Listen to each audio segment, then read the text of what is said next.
moi j'apprends sur le tas. C'est parce que je sais le faire que j'ai fait ce choix-là de ne pas faire les études.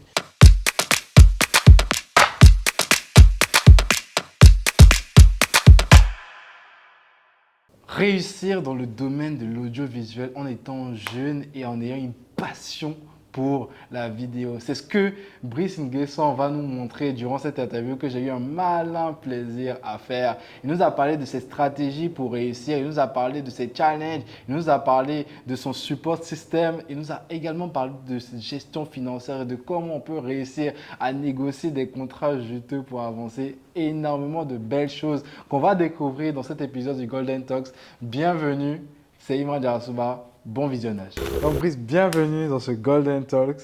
Pour la petite anecdote, c'est notre deuxième tentative d'interview, même pas deuxième interview faite du coup.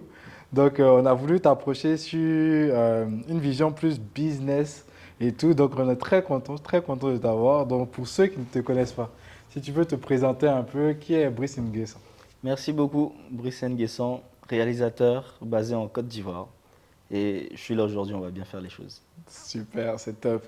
Tu sais, genre, j'ai beaucoup attrait, si tu veux, dans mes invitations, à prendre, quand j'ai des profils que moi je trouve inspirants personnellement, mais surtout qui peuvent apporter du concret. Pour te rappeler l'idée, tu vois, les Golden Talks, c'est mettre en avant des jeunes qui montrent que c'est possible au niveau de l'entrepreneuriat et qui arrivent à vraiment le faire. Et le but, c'est de partager les stratégies.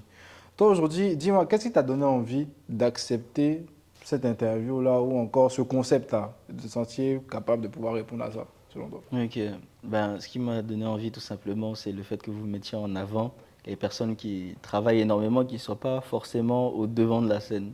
C'est-à-dire, comme moi par exemple qui suis derrière la caméra, on ne me verra vraiment pas, tu vois, tout au long de tous ces processus-là. Et pour moi, c'est très intéressant de mettre en avant ceux qui travaillent énormément. Et du coup, pour moi, c'est quelque chose de très important à faire et c'est pas tout le monde qui le fait. Et je vous remercie déjà pour ce grand pas. C'est top, c'est nice. Et donc, on va rentrer dans le vif du sujet avec ta profession. Comme je l'ai dit, moi, le but avec cet épisode, c'est qu'une personne qui nous regarde aujourd'hui, qui a envie de devenir comme Brice Nguesson, même dépasser Brice Mm, Nguesson, mm, puisse trouver des stratégies. Et il y a un truc qui est intéressant et de ce que moi je comprends, c'est il y a ce côté-là, se former un peu à utiliser ce genre de matériel. Et quand on voit ton niveau de professionnalisme dans tes vidéos, ce que tu arrives à faire, on se demande où tu t'es formé, tu vois, comment tu as appris à faire tout ça. mm. Tu vois, toi, comment tu as organisé ce processus d'apprentissage pour arriver à là où tu en es aujourd'hui? Disons que dans tous les cas, on peut déjà de base se former, faire des formations ou des écoles pour apprendre à faire ça. Ça, c'est la base dans tout le cursus. Euh, Après les études, on peut chercher à faire des formations pour apprendre tout ça. Mais en dehors de ça, moi, la façon dont j'ai fait, je n'aime pas les études parce que pour moi, c'est une perte de temps. Mais ça, chacun a son point de vue sur ça. Mhm. Mais pour moi, j'apprends sur le tas. C'est parce que je sais le faire que j'ai fait ce choix-là de ne pas faire les études. Mais disons que j'apprends justement sur les tutos YouTube des personnes. Je tape le nom de mon boîtier et je dis comment on fait ci, ça, ça. Ou bien tout simplement en général les paramétrages du boîtier. Et je m'assois pendant 1 heure, 2 heures, je regarde comment ça fait. Je prends mon appareil et je copie tout ce qu'ils font face à moi pour voir comment ça marche. Et je fais plusieurs fois pour pouvoir assimiler les choses. Donc une fois que je fais ça, si je ne comprends pas, là j'appelle un professionnel comme moi, ou voire plus, des mentors, et je leur demande comment je peux faire ça, comment ça marche, est-ce qu'on peut se voir. Je vais avec la personne, il me montre, on fait comme ci, comme ça. Tu vois, donc on apprend toujours et on finit jamais d'apprendre. Donc moi-même, personnellement, je travaille avec d'autres jeunes de ma catégorie, il y en a plusieurs, qu'on soit, il n'y a pas quelqu'un au-dessus de l'autre en fait, chacun à son niveau. Chacun a ses connaissances et il y en a qui connaissent plus les boîtiers que d'autres, les paramètres techniques, les choses comme ça. Donc moi j'ai des amis comme ça avec qui je travaille et quand je collabore avec eux, je leur demande ah moi je sais pas faire ci, remonte-moi s'il te plaît parce que je comprends pas, c'est mon point faible. Donc toujours travailler ses points faibles parce que les termes techniques ça devient vraiment des points faibles quand tu travailles parce que des fois tu vois, par exemple, j'avais déjà souligné ça dans la dernière interview, c'est qu'il y a un moment où je faisais mes productions sans faire la colométrie, la coloration des images. Et c'est le B à bas des choses, c'est quelque chose qu'on ne doit pas stopper normalement dans les étapes. C'est-à-dire c'est quelque chose de très très très important. C'est normalement la clé du succès de tes images, c'est-à-dire c'est ce qui change à l'œil d'un professionnel qui te regarde, c'est ce qui change les choses, tu Mhm. vois. Donc, c'est super important de se poser des questions et d'aller chercher les réponses, surtout par rapport à tous ces détails-là.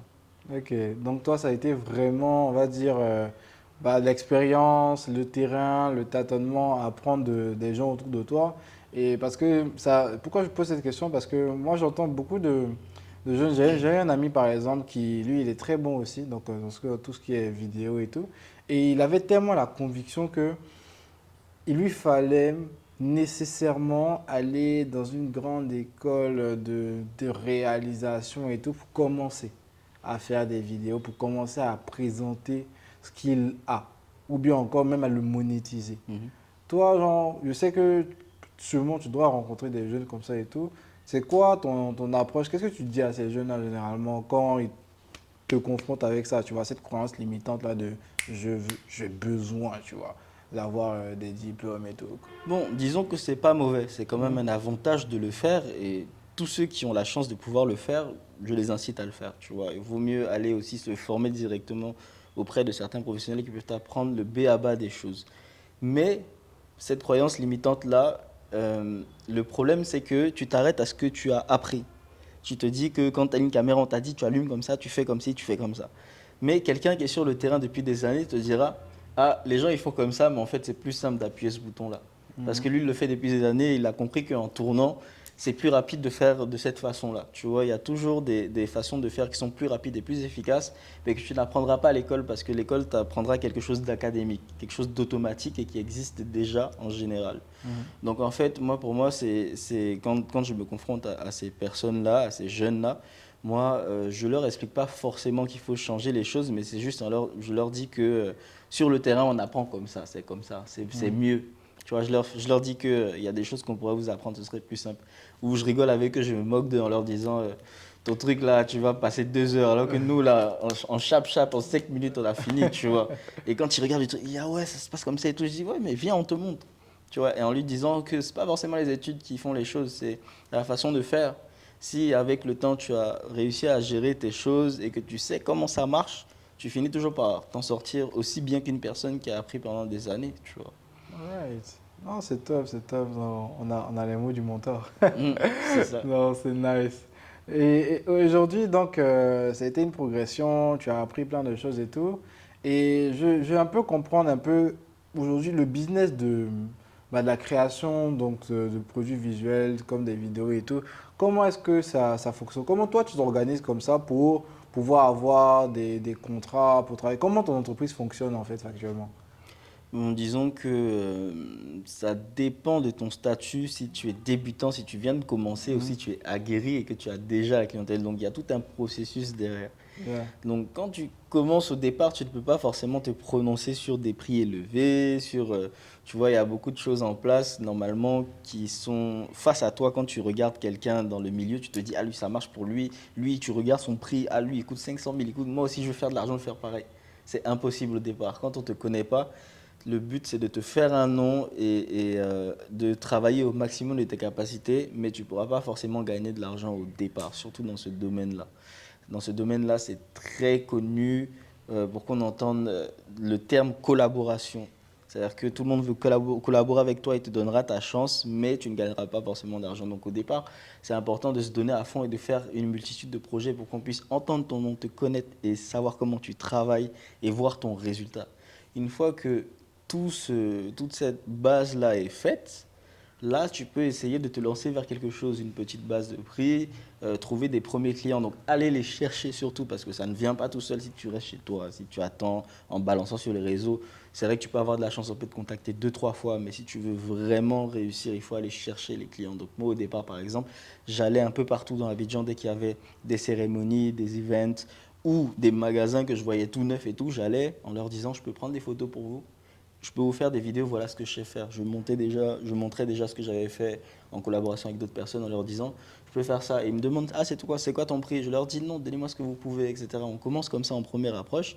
Et les clients, souvent quand tu leur sors une petite phrase en mode, donnez ce que vous pouvez et tout, même si c'est pas grand-chose, ça te fait travailler pour une première fois avec plusieurs personnes.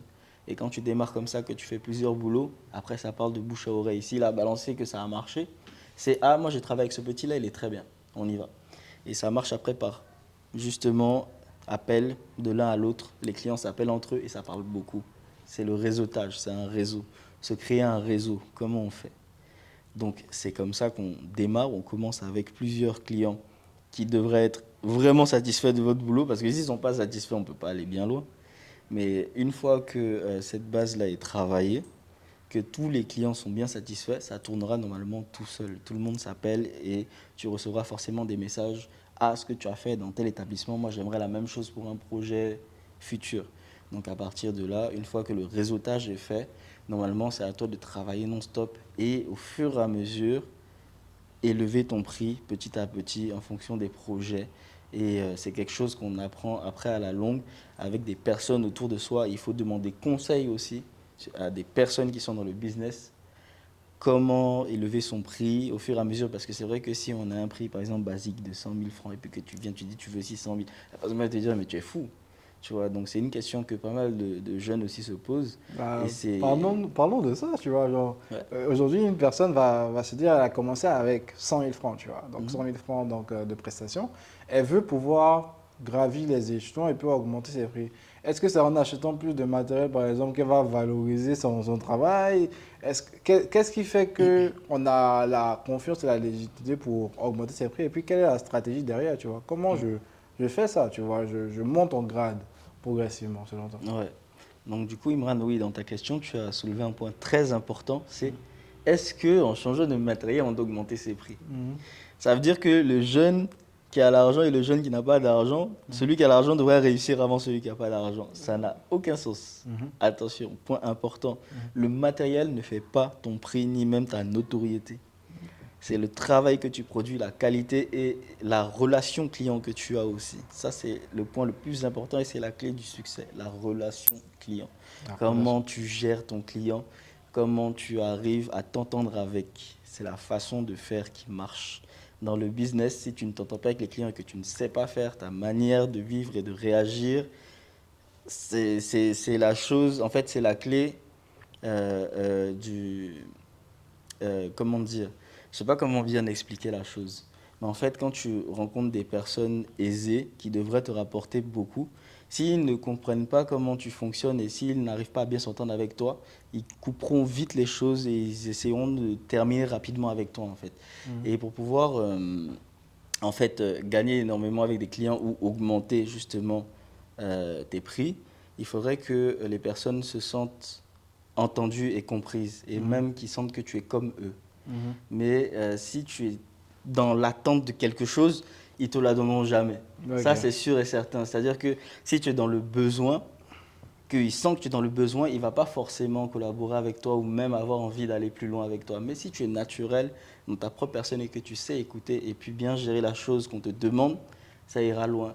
Donc gérer le relationnel avec son client, c'est quelque chose qui t'aide de base même à augmenter ton prix parce que les collaborations longue durée, ce sont les choses qui font évoluer à la longue parce que les personnes qui font travailler sur plusieurs projets finissent par dire celui-là je travaille depuis 2 3 ans avec lui, je vais lui montrer tout ce que je peux lui apporter. Donc, c'est-à-dire que moi, par exemple, j'ai eu certains clients au départ qui voulaient collaborer sur la longue durée. Je leur ai dit, il n'y a pas de souci, on travaille et tout. Je leur ai fait un super boulot sur 2 3 mois, voire plus.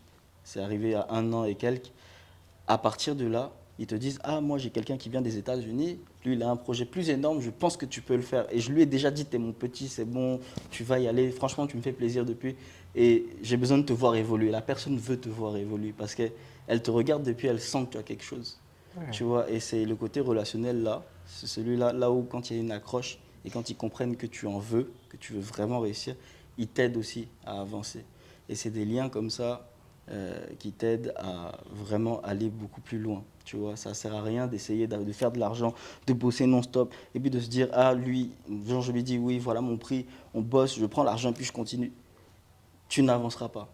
Ça fait que c'est quelque chose qui va faire que tu vas stagner, en fait, et que tu n'évolueras pas. Donc après, derrière, le plus important, c'est de réinvestir en soi. Une fois que tu as gagné quelque chose, c'est vrai que tu peux faire de la marge, tu peux te retrouver avec pas mal d'argent d'un coup parce que tu as beaucoup bossé. Est-ce que dépenser l'argent dans tous les sens, ça va t'apporter quelque chose? Non. Mais l'étape la plus importante, c'est investir sur toi-même, investir en soi. C'est vraiment une chose qui fait évoluer significativement. Donc, quand tu investis sur toi-même, tu prends tes économies et tu regardes quel matériel te faudrait pour augmenter ta qualité de travail. C'est à partir de là que tu pourras augmenter tes prix. Quand tu auras augmenté ta qualité de travail, tu travailles avec les mêmes personnes, mais quelque chose aura changé. Ok. Donc, par exemple, dans mon boulot, dans mes vidéos normales, il n'y avait jamais de vidéo de drone. Je faisais toujours pas forcément la même chose, j'innovais, je changeais avec le même appareil, mais il fallait quelque chose en plus. Et moi, ma première évolution, ça a été, il faudrait un drone. Ok. J'ai jamais fait de trucs en hauteur, des quoi. Dès que j'ai balancé un drone dans 2-3 vidéos, ils ont dit, ah, il y a quelque chose qui a changé. Allô, Brice, on dirait, tu as un truc, tu as un drone là. Moi, j'ai des bâtiments ici, tous les projets ont changé d'un coup. J'étais dans l'événementiel boîte de nuit, j'étais à l'intérieur des événements. Et grâce à un drone, j'étais à l'extérieur et en hauteur. La vision a changé. Les gars se disaient, mais moi j'ai des projets en extérieur, j'ai un truc à signer. Mais les mêmes personnes avec qui tu bossais dans des petits trucs, ils te sortent des gros projets d'un coup. Parce que tu as fait le bon choix. Tu vois, donc le choix d'investissement sur soi-même, il faut qu'il soit aussi intelligent. C'est qu'est-ce qui pourrait changer les choses. Parce que si tu prends une caméra pour avoir une caméra dont tout le monde parle, bon, ça ne changera rien. Peut-être que tu auras perdu ton argent d'investissement parce que l'amortissement, c'est quelque chose aussi. Quand tu investis, l'amortissement, c'est tu as ton argent en retour en travaillant et tu te rembourses l'argent pour lequel tu as dépensé pour avoir l'appareil. Donc du coup, c'est quelque chose aussi à prendre en compte quand on investit, c'est se dire, moi j'ai dépensé 500 000 pour un appareil. En combien de temps, quand j'aurai l'appareil, je peux faire 500 000 pour amortir l'appareil Ok. et ensuite faire du bénéfice. C'est ça. Ok. Donc, en vrai, si je veux résumer, on va dire factuellement ce que tu as dit, du coup, pour un jeune qui veut se développer, qui a envie de gravir les échelons de prix, il y a déjà ce côté-là qui est super important, que tu as mentionné, c'est vraiment le relationnel client. Donc, et c'est une chose dont je parle assez dans mon contenu et même dans ce podcast, le plus important pour nous, c'est mettre en avant tout ce qui a rapport avec les soft skills aussi. Donc, tous ces éléments qui ne sont pas très techniques, mais qui font la différence. Ta capacité à pouvoir connecter avec les gens est importante aussi. Et tu vas voir qu'il y a des gens qui ont ce problème-là, si tu veux, d'estime d'eux-mêmes, de confiance en soi, voilà, un manque de communication qui les empêche de se sentir déjà au même niveau que les autres, déjà, de ne pas avoir une différence parce que le gars, il a beaucoup d'argent. Genre, je me dis, ah, je vais lui parler tout doucement, m'abaisser et tout. Parce que tu l'as dit, il faut qu'ils se sentent comme si tu étais de leur monde, tu vois. Ouais. Il ne faut pas qu'ils se sentent différents, genre, c'est le boss, non, tu vois. Et ça, c'est un truc que j'ai remarqué avec toi, c'est que tu arrives à prendre tout le monde naturellement, tu vois. Peu importe il a quel niveau de revenu ou quoi que ce soit, ou bien tel statut, apprends ça. Toi, est-ce que ça t'est toujours venu naturel ou bien comment tu as développé ça, tu vois, cette capacité-là à pouvoir connecter avec les gens? Parce que je pose cette question-là pour une personne aujourd'hui qui a cette peur-là, ce manque de confiance, qui ne sait pas trop comment faire ça, qui peut-être a envie, mais il se sent toujours rabaissé ou bien petit face aux gens. Mhm. Comment tu pallies à ça, toi? Ben, disons que c'est un travail sur la confiance en soi. C'est pas tout le monde qui a accès à ça. C'est pas facile. Je ne dis pas ça dans le vide parce que beaucoup de gens essayent d'avoir confiance en eux, mais ils n'y arrivent pas. Tu vois, et c'est pour ça que des fois, ils essayent de se motiver, de regarder des vidéos ou bien de suivre des gens qui peuvent les motiver, ils n'y arrivent pas, tu vois. Et surtout pour les gens bloqués que j'essaie de parler aujourd'hui, c'est euh, la confiance, ça vient pas en essayant de travailler forcément sur soi, mais c'est vraiment quelque chose qu'on met dans la tête en se disant, quand quelqu'un, on te dit c'est un premier ministre, c'est un président, c'est une méga star, il ne faut pas te dire c'est une méga star, il faut te dire c'est un être humain, il mange comme toi, il a 2 pieds, il a une tête, il a 2 bras, il ne peut pas te dépasser, vous êtes pareil, mais c'est juste que lui il a un statut différent et tout le monde est derrière lui en disant ah c'est lui, c'est lui, c'est lui. Même si on ne te connaît pas, il faut être sûr d'une chose, tu es un être humain comme cette personne-là. Quand tu vas lui dire bonjour, il va te dire bonjour. S'il veut te dépasser, il te dépasse. C'est quelqu'un d'impoli, c'est pas grave. Mais c'est la chose, je vais te dire, j'ai puisé cette force-là. Donc quoi? Un Nushi que j'ai regardé, j'ai croisé un Nushi. On dit oui, on dit lui là même c'est qui? Quel moi là? Je suis quelqu'un aussi, tu as quel problème? Tu ne manges pas du chipa ou bien? Tu vois, genre. Et Je peux te dire que, vraiment, étant plus jeune, c'est un Mouchi, j'ai regardé comme ça, j'ai dit, mais en fait, la raison. J'ai dit, mais eux, ils sont qui, en fait? Tu vois? Ça, Donc, dans ma tête, là, quand on dit lui, là, c'est quelqu'un, j'ai dit, lui, là, qui, en fait? il mange, il mange pas, il chie pas, obligé. Non, mais c'est clair, c'est ça, man. Non, mais c'est ça, en fait, le secret des choses. C'est qu'il faut comprendre que ces personnes-là ne sont pas forcément au-dessus de toi. C'est vrai qu'il faut les respecter par rapport à leur statut et tout. Ça, il y a une façon de faire, mais tout le monde la connaît. S'il faut respecter une haute autorité, un président ou quelqu'un ou quoi, bon, il y a des façons de parler. On vous voit la personne, on ne tutoie pas, etc. Bon, c'est des petits détails. Mais derrière ça, il faut se dire, c'est un être humain aussi. Genre, si, faut pas être tétanisé à pas pouvoir parler, il faut pas se dire, ah, tu vois, genre, faut pas que ça te bloque. C'est en mode, c'est une personne normale comme toi. Calme-toi, respire, parle-lui. C'est vrai que des fois, comme j'ai dit, on peut être face à des personnes qu'on a toujours idolâtrées, toujours regardées à la télé et tout. On se dit, on bosse avec, tu es là face à ta star préférée. Toi, par exemple, dans l'exemple Respire, de Youssoupha, c'est on a ça. parlé de ça. Si tu veux juste refaire l'anecdote, je trouve qu'elle était juste superbe, tu vois. Ouais, c'est Quand tu as ça. rencontré Youssoupha et tout. Ouais, Youssoupha, quand je l'ai rencontré, j'étais à un salon de coiffure en train d'aller faire mes locks et lui aussi il faisait ses locks et tout. Et je ne l'avais pas remarqué en fait, j'étais assis en train de faire mes locks et tout et je tourne la tête et j'entends une voix. Je me dis, mais je connais cette voix et tout, il parle, il parle. Je tourne la tête, je dis, oh putain, Youssoupha à côté de moi, tu vois. Et j'avais pas capté justement depuis tout ce moment-là. Et quand j'ai vu que c'était lui, j'étais en mode comment je fais pour lui parler, tout. Je me posais des questions, je me dis c'est une star, comment l'approcher, truc. Il est à côté de moi. Et puis tout le monde venait lui demander des photos, tout le monde voulait lui dire ah je te kiffe, j'écoute ce que tu fais, regarde mon téléphone, j'ai tout ton album. Tu vois, je me disais, je prends du recul et je me dis en fait, les stars, toutes les personnes connues détestent la hype. C'est-à-dire, ils détestent tous les gens qui viennent dire ah je t'aime, ah je veux ci, ah je veux des photos. Pour eux, ils catégorisent ça dans c'est des fans, c'est la fanbase, ils restent là-bas. Vas-y, viens, viens, on prend une photo. Il prend la photo, il ne te parle même pas. Ok, merci, bonne journée. Il te next. Si tu veux être intéressant à cette personne, il faut rester toi-même, simplement. C'est comment tu vas, alors tu vois, tu peux causer. Et moi, du coup, moi, je l'entendais parler de ses logs, il disait, ah, c'est long, ça va prendre 3 heures à faire. Et puis je lui ai dit, franchement, t'as pas de chance, hein. Moi, j'ai coupé il y a quelques temps parce que vraiment, tu vois. Et je lui ai dit ça d'un coup, comme ça, une remarque sur les cheveux, tu vois. Il m'a dit, ah ouais, ça fait combien de temps que tu les avais, t'as coupé? Et là, on est parti dans une discussion, tu vois, simple. C'est pas en mode, ah, t'es Youssoupha, ah, t'es. Non, je lui ai dit, ah, franchement, t'as pas de chance, hein, tu vas passer 3 heures sur tes cheveux. Moi, ça finit bientôt, j'ai coupé il y a pas longtemps. Genre, tu t'es poursuivi, quoi. Tranquille, tu vois, petite discussion simple, tu vois. Genre, après, des fois, ça dépend des personnes, tu vois, mais lui, il est super sympa, donc Mm. ça a tout de suite matché, mais il y a des personnes qui peuvent ne pas te répondre, tu vois, Mhm. donc après, bon, tu laisses, tu vois. Ouais, comme tu as dit, c'est des gens qui sont juste dans leur Ouais, coin ouais, ou ouais. bien impolis, c'est tout. Ouais, voilà, donc ça après, puis on a discuté après, direct, il m'a demandé, ouais, ça fait combien de temps et tout, on a parlé, et puis au fur et à mesure, je l'ai laissé parler de ses cheveux, de comment ça se passe, sa vie et tout. Et puis il m'a dit, ah, toi, t'es à Abidjan? Je dis, ouais, ouais, ouais, je suis là. Il dit, tu fais quoi? Tu vois, c'est lui qui a lancé la discussion, donc moi, je lui ai dit ce que je fais, vidéo, tout ça et tout, j'ai déjà fait plusieurs choses, je pourrais te montrer vite fait si tu veux. Il a dit, vas-y, monte ton Insta, je vais voir. J'ai mis mon Insta, je lui ai donné, il a regardé, il passait les vidéos, il checkait et tout, il me dit, ah ouais, c'est pas mal du tout, franchement, ça me plaît, on pourrait faire des choses ensemble, si tu veux. J'ai dit, ah ouais, quoi. Il me dit, ouais, mais j'ai même un événement dans pas longtemps et tout. J'aimerais bien du petit lifestyle et tout. Je suis installé ici quand je fais mes allers-retours, mais quand je suis là, on peut faire des choses. Tu fais des photos et tout aussi. Je dis, ouais, j'ai une équipe. Donc c'est parti comme ça, tu vois, du B à bas, genre petite discussion. C'est parti à, on discute en mode, on pourrait faire quelque chose. Et il m'a dit, vas-y, on échange les numéros, on va essayer de bosser ensemble sur un truc dans pas longtemps. Là, je te tiens au courant, t'inquiète. Right. Et tu vois, c'est parti tout seul. Ok, c'est top, tu vois, et c'est vraiment ça qui est intéressant. Des fois, on n'a pas besoin de faire des grosses stratégies de oh, je vais lui parler de ça, ça, après je vais lui parler de ça. Juste les trucs simples. Et il y a un élément dans un livre qui m'a beaucoup aidé, qui Mhm. s'appelle Comment se faire des amis de Dale Carnegie.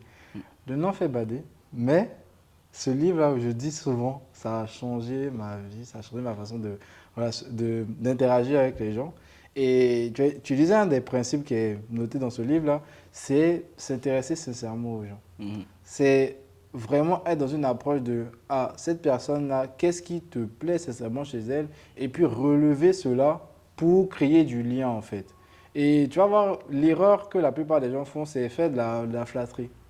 Donc, te dire des choses un peu Exactement. bateau. Mm. Oh, c'est trop bien. Des trucs très Ouais, non, je bateaux. peux te donner un exemple, hein, Vas-y. c'est super simple. Par exemple, bon, moi, je ne vais pas prendre la grosse tête, mais Vas-y. les jeunes qui veulent essayer de bosser avec moi ou collaborer avec moi, tu vois. Comme moi aussi, à l'inverse, si je voulais collaborer avec quelqu'un, je ne vais pas venir lui dire, j'aime trop ce que tu fais et tout, je veux trop apprendre avec toi, s'il te plaît, prends-moi avec toi, emmène-moi là où tu vas, pardon. Sois mon mentor. Tu fais ça, je te regarde, genre, je te dis, je peux rien faire pour toi, mais fonce, travaille plus, reviens quand tu seras plus fort, parce que vraiment là, je peux rien t'apprendre, je suis en train d'apprendre aussi. Mais quelqu'un qui vient me voir en me disant, ça va, tu vas bien, tranquille, ouais, on parle un peu, on cause et tout, bon voilà ce que je sais faire et tout, regarde. Et puis je lui montre ses vidéos, je check, je lui dis, ah c'est pas mal. Je dis, moi j'ai déjà mes appareils et tout, on pourrait collaborer sur un truc si t'es chaud. Pourquoi pas? Laisse-moi ton numéro, je note. Le jour où j'ai un truc, je te dis, ah j'ai un contrat sur tel, oui, tu pourrais m'accompagner. Ça passe comme ça. Mais de venir dire, tu vois, même comme je dis avec Youssoupha, imagine l'approche, je viens et puis je dis, ah je te kiffe trop, regarde, j'écoutais ton son avant de venir, franchement, depuis que je suis jeune, j'écoute tous tes morceaux. Le gars va me dire, ah ouais, c'est cool, merci frérot, merci, merci. Mais vas-y, t'inquiète, une prochaine fois, hein. Vas-y, on prend une photo si tu veux. Ouais. Ça s'arrête à la photo, c'est fini. Il n'y aura rien de derrière.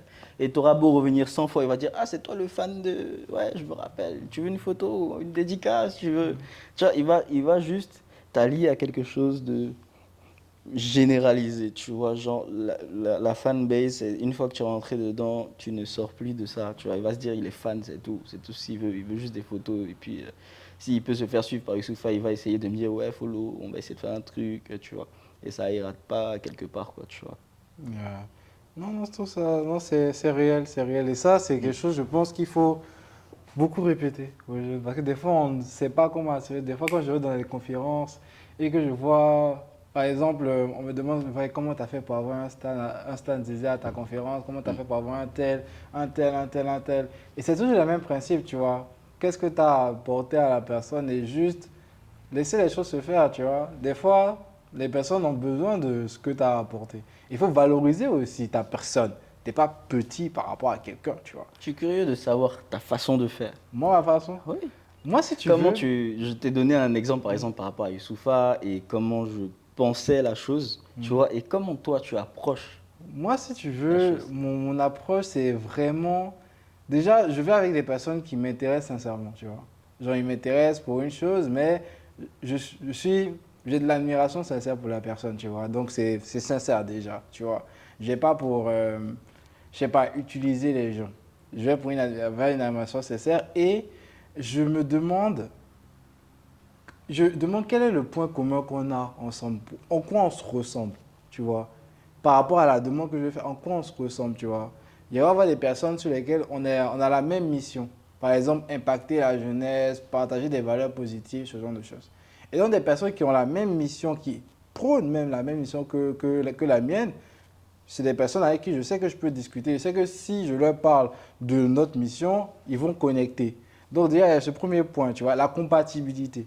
Parce que c'est pas tout le monde est compatible, tu vois. Donc déjà, est-ce que tu es vraiment compatible avec cette personne? Ça, c'est une première chose. Ensuite, quand tu vas approcher, c'est maintenant trouver la manière d'approcher la personne. Il y a des personnes, si tu veux, pour les approcher, tu passes par une autre personne qui va te permettre d'approcher à la personne pour ne pas aller directement et tomber dans la case de ah c'est un jeune qui vient me demander l'aider pour son projet ou bien ah c'est un jeune qui me demande qui veut que il vienne pour que qui veut que je sois sur sa conférence et tout tu vois. Donc il y a déjà trouver la manière de pouvoir atteindre cette personne donc qu'elle entende parler de toi, trouver la manière pour qu'elle entende parler de toi et après trouver une façon de créer la première rencontre, le premier lien tu vois. Et dans le premier lien la chose qui, moi, dans mon expérience, a fait la différence avant que je commence à avoir des bons résultats avec les gens et après, c'est réellement dans ma façon de parler, et ça c'est un truc encore qui est dans le livre Comment se faire des amis, Mhm. c'est parler toujours de la personne. Faire au maximum, le plus souvent, l'effort de ne pas parler de soi. Parler de...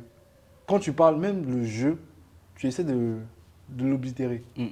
Nous aimerons, vous voudrez, et c'est pour vous que, tu vois, et Mhm. c'est parce que j'ai vu que vous voulez faire ça, que j'ai pensé qu'on pourrait vous aider, vous accompagner à pouvoir atteindre ça. Parce que tout le monde a un désir.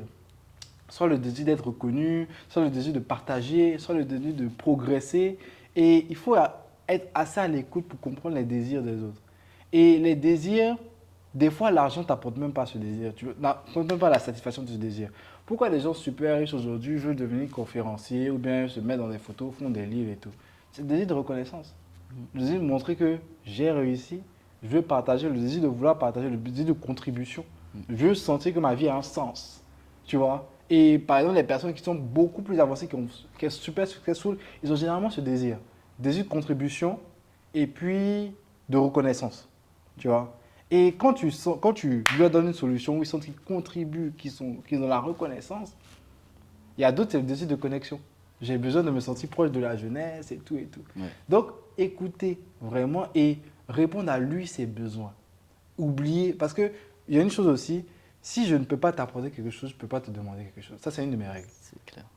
Je m'interdis de parler à qui que ce soit où je ne trouve pas qu'est-ce que je peux lui apporter. Si j'ai rien à t'apporter, je ne peux pas. Et ça te permet de toi-même te challenger. Ah ok, tu pensais peut-être que tu ne pouvais pas apporter quelque chose à cette personne, mais quand tu réfléchis, si je dois lui apporter quelque chose, je vais réfléchir vraiment à ok, et je trouve un truc, je mets ça en avant. Des fois ça passe, Très important. des fois ça passe pas. Généralement, moi ça passe. Machallah, ça passe, tu vois. J'arrive à trouver une bonne façon de faire passer. Mais on veut tous quelque chose, tu vois. Très, très, très Donc ça, important. c'est ma stratégie. Ok, Tu vois, ma super. stratégie. Non, c'est très, très, très important ce que tu viens de souligner là. Si tu n'as rien à apporter à la personne, pourquoi venir lui parler? C'est comme une discussion sans but. Bah ouais. Tu vois, genre, comme j'ai dit, Youssoupha, si je lui parlais de ses cheveux, c'est que je sais à la fin qu'il y a la vidéo, tu vois. Non, tu peux lui Attends, si apporter. tu sais pas, bon, il va te dire c'est cool les cheveux, mais tu Mais vois, c'est vrai, tu tu fais vois. quoi? Ça aurait pu se limiter qu'à ça. C'est ça. Qu'à les cheveux, tu vois. Ouais. Et donc, c'est un vrai point. Il faut savoir ce que tu as à apporter. Et avoir confiance dans le fait que tu peux apporter cette chose aussi. Parce que des fois, tu peux te retrouver, tu as quelque chose à apporter, mais les gens me disent, mais Imran, vas-y. Ouais, faut pas avoir peur en fait. Faut pas avoir peur. Et puis, j'aime pas dire aux gens, faut pas avoir peur. Parce que, Moi, je dis simplement ma phrase, n'oubliez pas, il y a un ouchi qui a dit, tu chis pas ou bien. Ya, si tu as pensé à ça, c'est fini.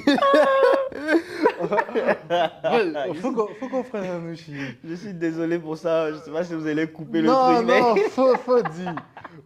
Faut qu'on prenne un c'est la ouchi. réalité. Mais C'est je un vous état dis, d'esprit. moi, personnellement, je vous dis aujourd'hui, mon état d'esprit, pourquoi je suis un dur là, c'est un ouchi qui m'a appris.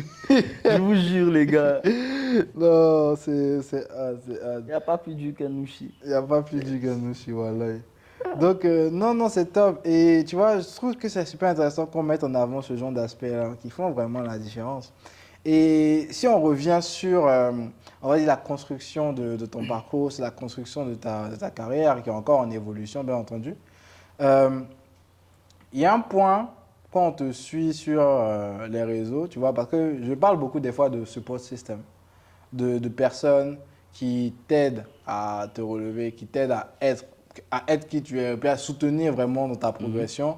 Aujourd'hui, on voit sur les réseaux qu'on suit Bruce Nguessan, on voit les voyages, on voit les voyages aussi avec la copine. Ouais. Et tout. Ça, c'est quelque chose qu'on voit souvent et tout. Et moi, je trouve ça très, très beau parce que on va avoir tendance, même quand on a envie de rendre grâce, de montrer la reconnaissance à la personne qui t'aide vraiment et tout, à se fermer par rapport au regard et tout et tout.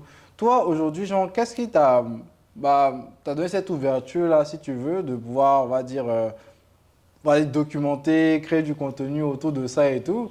Et puis, ouais, genre, quel rôle elle joue dans ta vie aujourd'hui? Tu vas parler un peu de ça. C'est important, hein. En tant que garçon, c'est important, tu Ça, vois. c'est très, très, très important. So tell me about it. Et ben dis donc, Madame Mélina de Brouchard, mon amour de vie, ma future femme, s'il vous plaît. Mettez les Franchement. cœurs, mettez les cœurs. Mettez les cœurs. Mélina, tu dis? Ouais. Franchement, cette femme-là a changé ma vie et je souhaite à quiconque sur Terre de rencontrer son âme sœur, comme on dit. Quelqu'un qui a tout changé, bouleversé, changé mon mode de vie. Vous savez, quand on vit seul, on a tendance à avoir certaines mauvaises manières de solitude qui nous limitent et qui nous bloquent. Donc, par exemple, moi, je ne vais pas cacher que j'étais un très grand fêtard étant seul. Je sortais énormément entre l'alcool, les amis. Ça fatigue plus qu'autre chose pour se développer, en fait. On n'a pas le temps d'essayer de bien faire les choses parce qu'on se fatigue et on perd du temps. On perd beaucoup de temps à sortir, à se divertir, à truc. Mais quand on se sent seul, c'est la, c'est la seule manière qu'on a de se remplir le cœur, de se remplir les émotions de solitude. On a besoin d'être avec d'autres personnes, donc on sort, on va à la rencontre d'eux. C'est sympa à un moment, je ne dis pas qu'on ne doit pas le faire, mais Mhm. quand on est vraiment au milieu de tout ça, on ne se rend pas compte à quel point on est seul et mal accompagné, je dirais.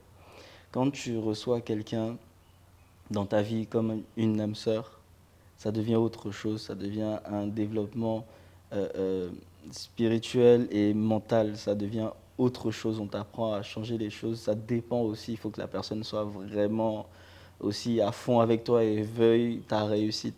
Parce qu'effectivement, il y a des relations toxiques aussi, on n'en parle pas assez, mais Mhm. attention les gens, faut Ouais, savoir si c'est la bonne d'abord. c'est pas parce qu'elle Ou sourit le avec bon, toi que... ou le Ah, bon, ou le tu bon, vois. c'est ça. Mais derrière, disons que déjà pour mon approche de business, quand j'étais en mode je bosse et je m'amuse, je bosse, je m'amuse, et ça me fatiguait de trop m'amuser, elle m'a dit mais pourquoi tu sors? Pourquoi tu fais en pote? Ça sert à quoi? On est ensemble maintenant. On peut faire autre chose, tu vois. Et là, quand tu te penches sur garder ton argent, ne pas dépenser n'importe comment, truc, tu peux voyager en fait. Tu peux aller voir d'autres choses. Tu peux. Et en fait, en l'écoutant, j'étais toujours non, non. Et à la longue, elle me répétait toujours calme-toi, respire, faisons autre chose, change de mentalité, change de vie, ça sert à rien tout ça. Et à un moment, je me suis dit en fait, t'as raison. Il faudrait peut-être que j'arrête, tu vois. Et je l'ai suivi dans ce délire-là, et c'est plus devenu un délire, c'est devenu un mode de vie. De ne plus chercher un vendredi soir, fin de semaine, c'est le week-end, on sort, on va boire. C'était souvent ce genre de choses-là, mais en fait, à quel point ça te limite? Parce que franchement, quand tu vas faire une déconnexion quelque part, que tu voyages, que tu pars en week-end, que tu pars quelque part avec une personne qui t'écoute, avec qui tu parles, avec qui tu peux changer tes idées, quand tu reviens, tu renouvelles ton esprit, tu renouvelles ta façon de penser et tu apportes plus de choses à ta façon d'être. Donc, en fait, par-dessus tout l'amour qu'elle me porte, la façon dont elle m'a changé, ça m'a aidé à évoluer mais à 80% de ma personne, à évoluer à un niveau mais vraiment beaucoup plus haut. J'ai évolué 2 fois plus rapidement parce que par-dessus ça, c'est une grande sportive qui veut tout le temps aller à la salle, s'entraîner et tout. Et moi, j'allais un peu, tu vois. Moi, je me disais, oui, je m'inscris à la salle un mois. On connaît ces bêtises-là. Quand tu t'amuses, là, tu t'inscris à la salle, tu vas 2, 3 fois. Et puis après, dès qu'on va à Sini, on va s'amuser, on va truc, tu laisses tomber. C'est une personne tous les matins. Allô, à 8 h, t'es où? On va à la salle là, je suis prête, tu es où? Puis moi, je dis non, je suis en train de me réveiller. Elle dit, mais dépêche-toi, je suis prête et tout. On y va. Mais c'est quelqu'un qui me booste tous les matins en mode, allez, motive-toi, allons-y, on bouge, on va faire ci, on va faire ça, lève-toi, bouge. Et moi, j'avais l'habitude, en étant seul, de me lever tard. Je me lève à midi 13 h, allez, je commence ma journée tranquille, je truc, tu vois. Je prenais mon temps. Mais en fait, en prenant son temps, est-ce qu'on se laisse pas aller? Tu vois, c'est ça. Et elle m'a changé ce mode de vie-là, ce qui a fait que quand j'ai continué avec elle, maintenant ça fait 2 ans, on se lève le plus tôt possible pour pouvoir se lancer dans la journée, se motiver, aller au sport, se donner la force d'avancer. Et cette force d'avancer là, c'est elle qui m'a éveillé tout ça. Et c'est moi qui à la fin lui disais, viens on voyage, viens on va là, viens on va ici, on va faire ça. Et puis moi pour le boulot, je lui dis, ah j'ai une idée, on devrait faire comme ci, comme... En fait, je ne me rends pas compte à quel point elle m'a ouvert des portes, à quel point elle m'a changé les choses. Mais ça m'a boosté, ça m'a poussé à aller dépasser mes limites, à aller chercher toujours plus loin, au lieu d'avoir justement ce confort-là dans ce que j'ai déjà, tu vois. Et jusqu'à maintenant, jusqu'à aujourd'hui, je la remercierai jamais assez. Ça m'a poussé à vraiment ne rien lâcher parce que je commençais à me sentir trop seul. Parce que c'est vrai qu'en fait, tout ce qui est succès, travailler, réussir et tout, c'est bien beau, l'argent c'est bien beau, tout ça, mais si on est seul, en fait, au final, on est vraiment pauvre, en fait, au final. Que ce soit mentalement ou physiquement, on se sent pas bien. On ne se rend pas compte, mais avec le temps, ça nous rattrape, tu vois. Et du coup, grâce à ça, en fait, c'est elle aussi qui m'a aidé en fait, à faire du contenu tout le long de mes voyages, tout le long de tout ce que j'ai découvert. Si j'ai pu me montrer sur les réseaux, c'est elle qui l'a fait, c'est elle qui m'a filmé et elle avait envie d'apprendre aussi ma passion, tu vois, même si c'était déjà de base quelque chose qu'elle aimait bien, mais qu'elle faisait pas à fond. Mais en me voyant faire, elle s'est dit pourquoi pas. Tu vois, je lui ai montré et elle a fini par me faire mes images aussi en voyage. Et moi, ça m'a changé les choses d'être aussi face caméra. Tu vois, de me voir dans mes choses et tout. Parce que toujours, je voyais les choses que je faisais, mais je ne me voyais pas dans les choses que je faisais. Ça a changé quelque chose en moi aussi. J'ai beaucoup aimé me voir, beaucoup aimé voir les choses autour de moi, tu vois. Elle m'a aidé à le faire.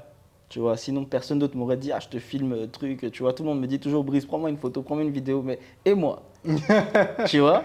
Elle t'a mis au centre, quoi. Ouais, et c'est quelque chose de très important pour les gens qui sont dans les médias. Mais il faut se rendre compte que quand nous, on est de l'autre côté, on se sent seul.